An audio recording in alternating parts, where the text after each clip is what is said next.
L'alchimie de la prise de conscience de Lorraine Sinclair, chapitre 10. Pourquoi le travail devrait-il s'arrêter? Et je leur ai envoyé des messagers, disant que je suis en train de faire un grand travail, de sorte que je ne puis descendre. Pourquoi le travail devrait-il s'arrêter pendant que je l'abandonne et que je descends vers vous? Néhémie, chapitre 6, verset 13. Les alchimistes du Moyen-Âge peinaient pour trouver un procédé par lequel les métaux de base pourraient être transformés en or. Ils n'y réussirent jamais, parce qu'ils travaillaient avec une matière inanimée et sans réaction. Si nous sommes capables de modifier nos concepts limités de nous-mêmes et du monde dans lequel nous vivons, grâce à une compréhension et une conscience croissante du pouvoir, de la beauté, de l'intelligence et de la réalité du monde spirituel qui nous entoure, nous aurons trouvé l'alchimie qui transformera notre monde. Nos outils sont les principes spirituels que nous suivons, et notre récompense sera l'or que nous trouverons en atteignant notre but. Avoir le lieu de notre demeure dans le temple de Dieu et notre unicité avec le Père. Un jour ou l'autre, chaque personne s'éveillera pour se retrouver chez elle en Dieu. Et cela comprend toutes les personnes qui n'ont jamais entendu parler d'un enseignement spirituel, qui n'y portent aucun intérêt et dont la vie est complètement consacrée au plaisir.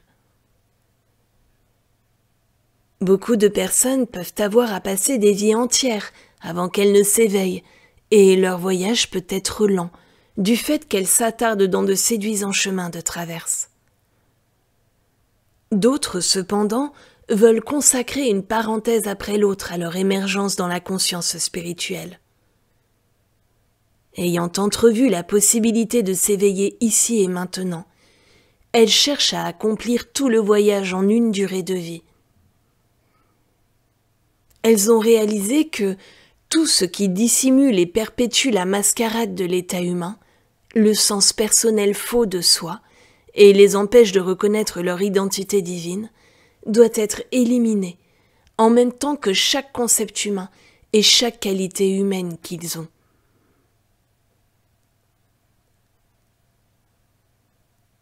De la même manière qu'un alpiniste expérimenté ne démarre pas chargé de trop lourds fardeaux, nous ne pouvons progresser sur le sentier lestés des concepts accumulés au cours de vie entière. Tous ces concepts écrasants constituent l'homme de l'ego, qui a une personnalité à préserver, à nourrir, à chérir et à craindre. Chaque fardeau qui serait de nature à nous retarder dans notre progression doit être écarté, si nous devons faire des progrès et maintenir l'équilibre spirituel indispensable sur le sentier.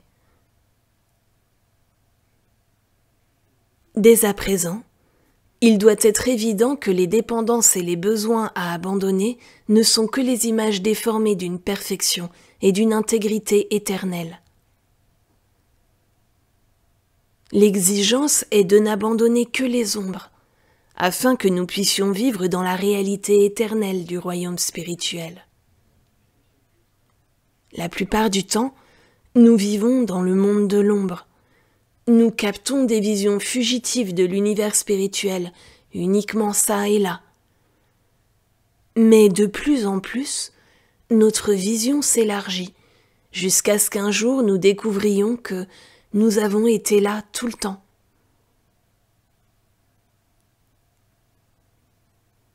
La voie, c'est de marcher avec une vision orientée dans une seule direction, en gardant notre œil fixé sur l'objectif de l'union consciente avec la source.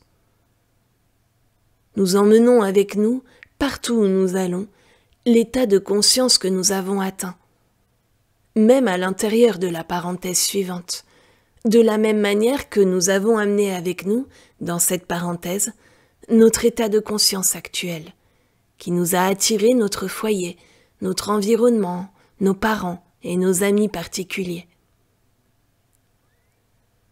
Nous avons maintenant placé notre pied sur le chemin vers la prise de conscience. Et ce faisant, nous nous sommes dit « Je ne veux pas prendre le sentier lent et tortueux de l'évolution. Je veux emboîter toutes les parenthèses à venir dans cette parenthèse unique, de sorte que lorsque je quitterai cette parenthèse, je pénétrerai dans le cercle de l'éternité, où il n'y a plus de parenthèse, pour autant que je fasse ce choix. »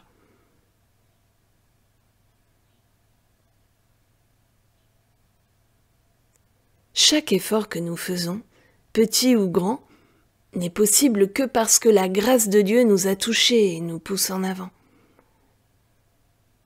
Par la grâce de l'œil simple, avec un centre d'intérêt unique, nous bâtissons la nouvelle conscience, les nouveaux cieux et la nouvelle terre.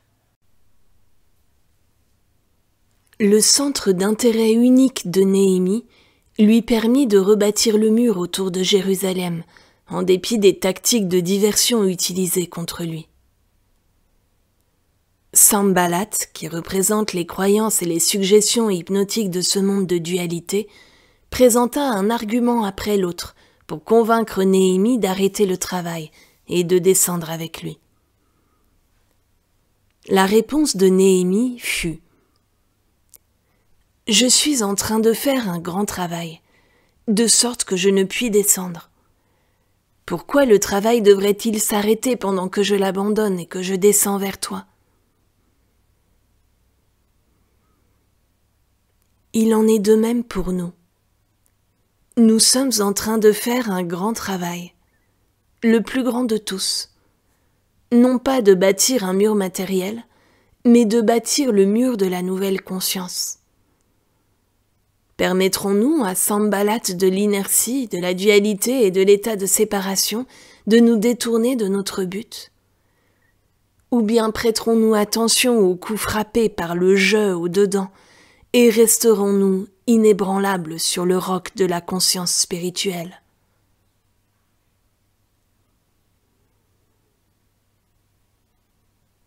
Si à certains moments, construire la nouvelle conscience paraît être un combat, c'est parce que nous résistons à l'abandon du visible pour l'invisible état de rien, qui ne peut être vu avec les yeux. Quand il n'y a rien, aucune chose dans le monde extérieur vers quoi nous pouvons nous tourner, rien sur quoi compter, aucune personne en qui avoir confiance. Quand il y a simplement rien, nous commençons à découvrir ce que nous sommes. Parce que nous ne sommes aucune chose. Nous sommes au-delà de toute chose.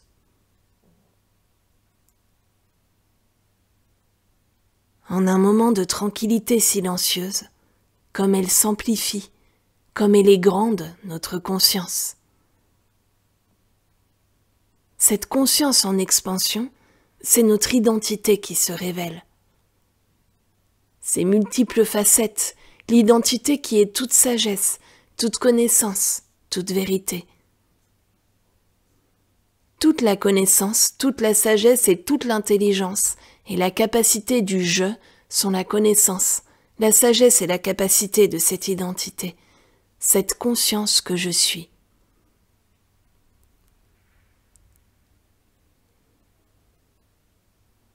Parce que je suis un avec la divine conscience, je suis infini, ne connaissant pas de limitation, pas de limite, mais partout présent. Cette identité que je suis n'est jamais touchée par quoi que ce soit dans le monde, ou même par ce qui arrive à ce sens physique du corps. L'identité est d'éternité en éternité, ne connaissant ni commencement, ni fin, brillant éternellement. Quand les voiles qui dissimulent son éclat sont arrachés, sa lumière est révélée au monde entier.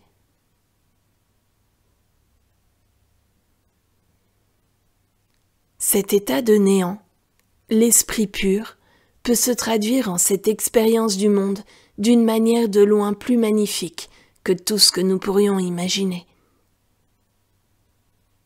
Il n'a pas de limite, sauf celle que nous y plaçons par notre lassitude, ou si nous chancelons dans notre résolution. Si nous défaillons, si nous hésitons, ce que nous avons atteint peut être perdu pour un temps. Pas pour toujours, pour un temps seulement. Cette maison de la conscience que nous avons érigée peut être battue par le vent, mais elle tiendra. Dans la tempête qui estompe la réalisation, la maison peut sembler avoir disparu, mais quand la tempête sera terminée, on la retrouvera exactement aussi solide et inébranlable qu'elle le fut jamais. Il faut faire un choix.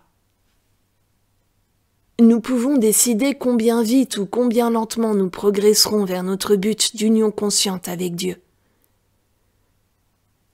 Nous avons atteint le lieu de décision, parce qu'à présent, nous savons qu'il n'y a pas de pouvoir de l'extérieur qui puisse agir sur nous, car tout pouvoir est au-dedans.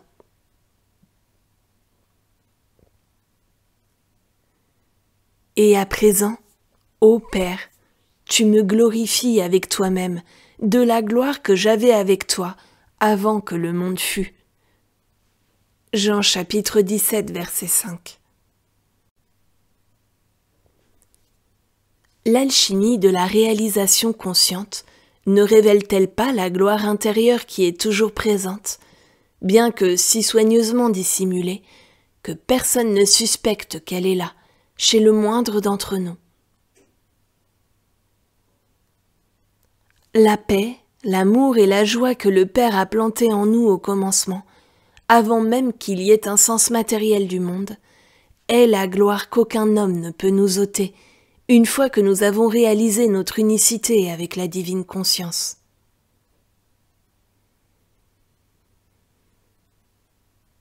La possibilité de notre transformation, à partir du sens humain de soi, jusqu'à l'identité divine, imprègne l'écriture, qui en réalité constitue une narration d'une alchimie divine. Cette alchimie, au travers de la prise de conscience, transmute et transforme la conscience humaine.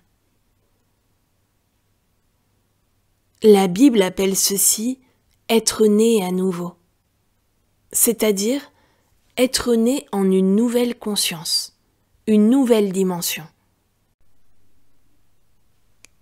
Ce n'est pas que quelque chose de nouveau, un nouveau soi ou un nouvel être, doivent être produits. Ce sont plutôt les nuages qui doivent être dissous, qui dissimulent ce qui brille là, au-dedans, et qui demande probablement à être reconnu. La transformation de la conscience est impossible jusqu'à ce que nous acceptions de lâcher prise de nos vieux concepts, de lâcher prise de toutes les conceptions fausses entretenues depuis si longtemps, de lâcher prise de ces parcelles superflues d'état humain qui dissimulent la lumière éternelle qui était à nous depuis le commencement.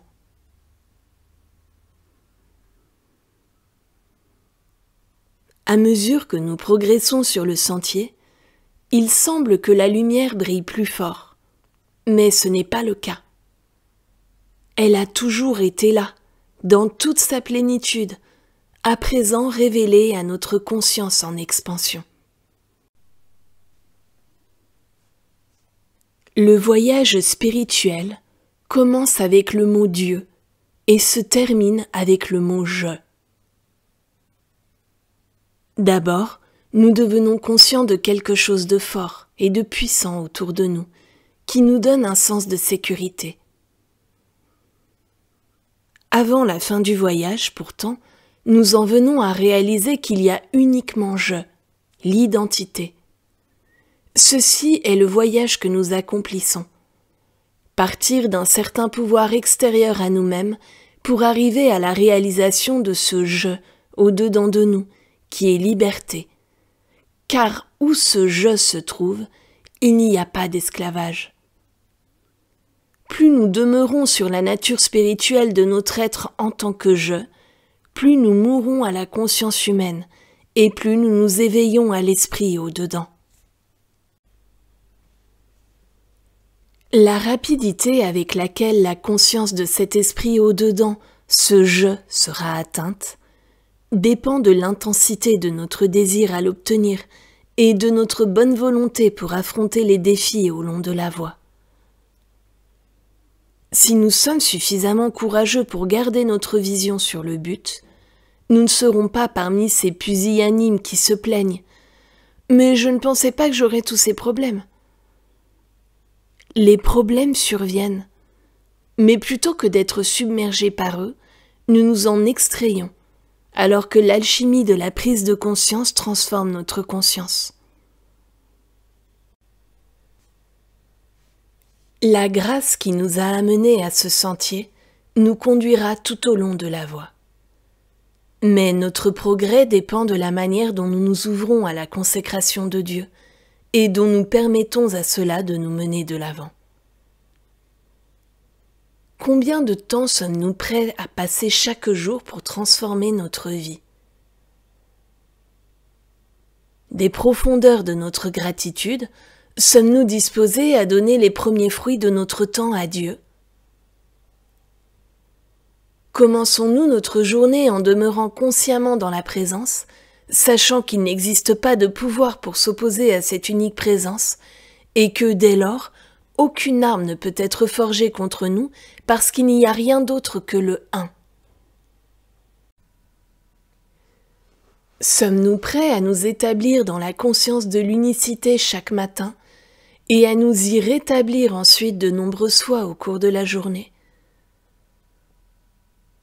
De cette manière, nous sommes dans le monde, mais pas de lui, allant et venant, mais en emportant toujours avec nous la conscience de la présence unique et la réalisation qu'il n'y a pas de pouvoir au dehors qui puisse agir sur nous, pour le bien comme pour le mal.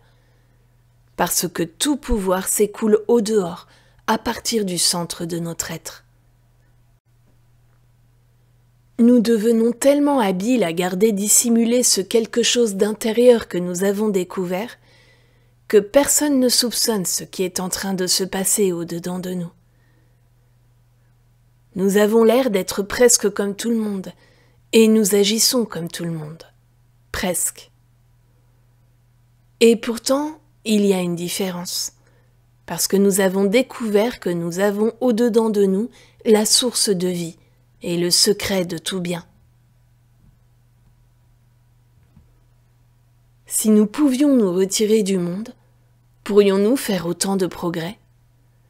Pourrions-nous acquérir autant de réalisations que nous le faisons en vivant dans le monde, où nous sommes constamment confrontés à des défis sous la forme de problèmes? Est-ce que ces défis ne nous mènent pas plus en profondeur que nous ne le ferions si nous vivions comme des ermites? Un ermite pense qu'il s'est échappé des gens, mais quand il revient dans le monde, les gens sont toujours là, ainsi que tous les problèmes qu'ils génèrent. Au contraire, quand nous allons dans le monde, nous nous heurtons à des problèmes qui impliquent des personnes, jusqu'à ce que nous atteignions ce niveau de conscience où nous n'avons pas de personne avec qui avoir affaire. Mais nous avons uniquement ce « je » béni, ce « je » bien-aimé que nous reconnaissons en tous ceux que nous rencontrons. Cela est vivre dans le monde, mais n'être pas de lui. Cela est mourir à la conscience humaine et être né dans la conscience spirituelle. Chaque fois que nous mourons à une certaine dose de conscience humaine, nous sommes nés à nouveau. Naître à nouveau est une activité de la conscience qui vient du dedans et qui ne résulte ni d'une cérémonie ni d'un rituel. Naître à nouveau, c'est voir le monde entier nouveau, les cieux ici sur terre, l'univers spirituel qu'est cette terre. L'expérience de naître à nouveau est l'éveil à un nouvel état de conscience. Avec la nouvelle naissance, la nouvelle conscience, vient une transition vers le point où nous, de nous-mêmes, ne sommes plus bons, gentils ou aimants, parce que nous avons atteint l'humilité qui sait que c'est l'Esprit de Dieu en nous qui agit et qui est celui qui fait. Je au-dedans peut faire toute chose. Et le sens du petit je s'évanouit afin que le grand je que nous sommes puisse se manifester dans la gloire que nous avions avant que le monde fût.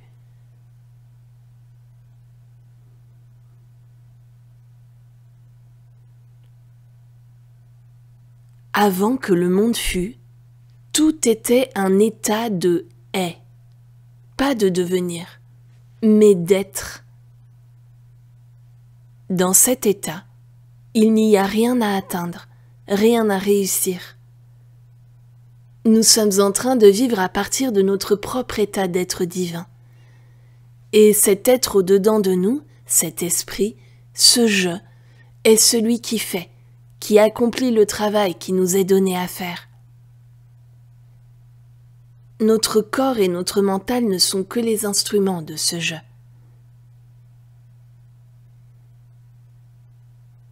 Il n'y a plus de souci concernant les fruits. Notre seul souci est d'être un instrument de Dieu. Alors, il nous utilise pour son dessein.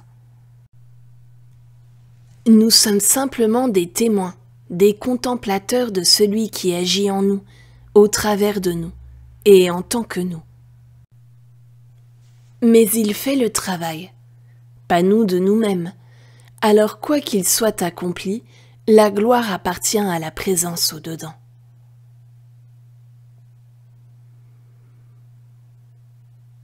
Monte sur la montagne, élève-toi dans la conscience et regarde à partir de ce lieu élevé. Tout ce que tu peux voir, je te le donne. Je te donne l'infinité.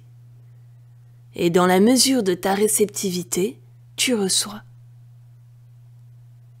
Je te donne ma paix, mon intégralité, la plénitude de ma joie, la vie abondante, glorieuse et libre.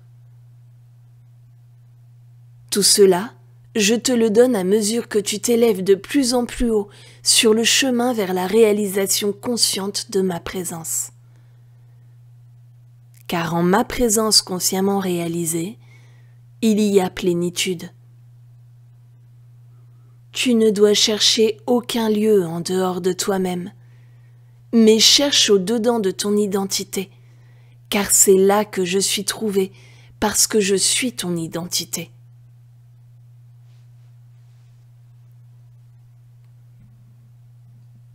La présence se tient à l'intérieur de la porte de notre conscience, frappant afin que nous sachions qu'elle est là. Quand vient la première vague reconnaissance de cela en tant qu'une potentialité, c'est comme si nous nous tenions en face d'une impressionnante porte fermée qui est inexpugnable, mais qui nous invite à tirer la clé d'entre les amas pesants que nous avons traînés avec nous, dont nous pensions qu'elles étaient les clés d'accès au bonheur.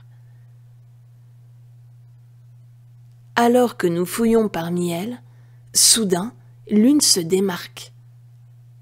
C'est la clé pour les mystères cachés. Joyeusement et n'y croyant pas encore tout à fait, nous la prenons, déverrouillons la porte, l'ouvrons toute grande. Et là, au-dedans de nous se trouve cette présence depuis si longtemps cherchée. Miracle des miracles, c'est notre identité, le je.